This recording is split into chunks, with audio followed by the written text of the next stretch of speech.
শাকচুন্নি শ্রীলেখার রূপ ধারণ করে থালায় সাজানো পিঠে নিয়ে সবাইকে খেতে দেয় এবং সেই সব পিঠে সবাই তৃপ্তি করে পেট ভরে খায়।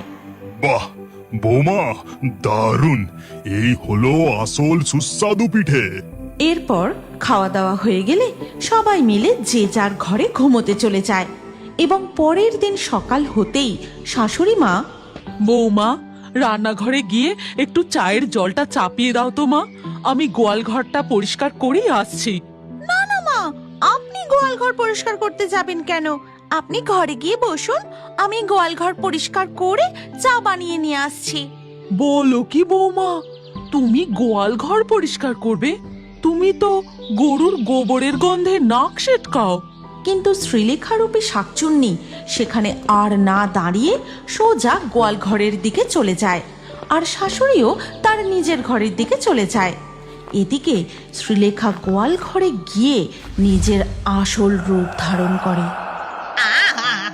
কি আনন্দ, কি আনন্দ! আমি কতদিন টাটকা গরুর দুধ খাইনি। আগে আমি পেট ভরে গরুর দুধ খাবো, তারপর গোয়াল ঘর পরিষ্কার করব। এই কথা বলে শাকচুন্নি গরুর দুধ খেতে শুরু করে এবং পেট ভরে দুধ খাওয়া হয়ে গেলে সে জাদু করে এক নিমেষেই গোটা গোয়ালঘর পরিষ্কার করে ফেলে। তারপর শাকচুন্নি শ্রীলেখার রূপে ফিরে এসে রান্নাঘরে চলে যায় চা বানাতে।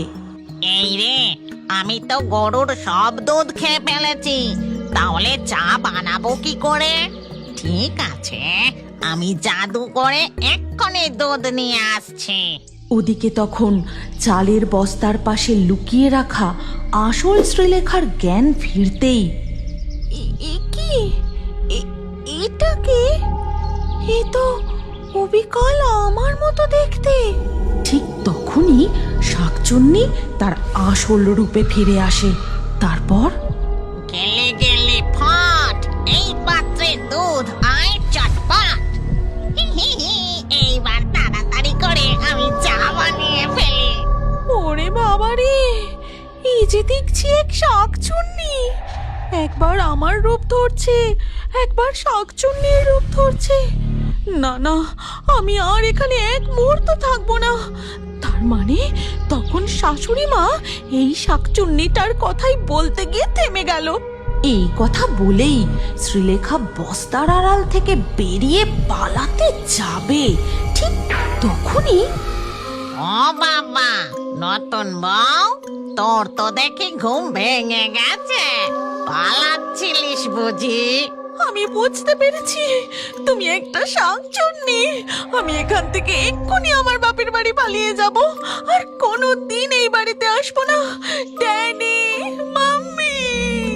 কিন্তু তা তো হবে না নতুন বউ, তুই চলে গেলে আমার যে আর সংসার করা হবে না।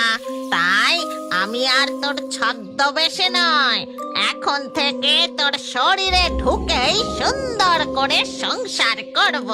আর এই কথা বলা মাত্রই শাকচুন্নির আত্মা শ্রীলেখার শরীরের ভেতর ঢুকে যায়।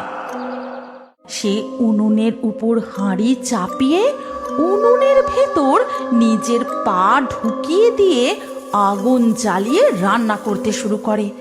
আর কিছুক্ষণ পর তার শাশুড়ি রান্নাঘরে আসতেই এই সব দেখে, এই গল্পের পরবর্তী পর্ব যদি তোমরা দেখতে চাও তাহলে কমেন্টে নেক্সট পার্ট অবশ্যই লেখো। আর আমাদের ফেয়ারি টুনস বাংলা ফেসবুক পেজটি এক্ষুনি ফলো করে নাও। এই গল্পটি ভালো লাগলে লাইক দিয়ে শেয়ার করে দাও।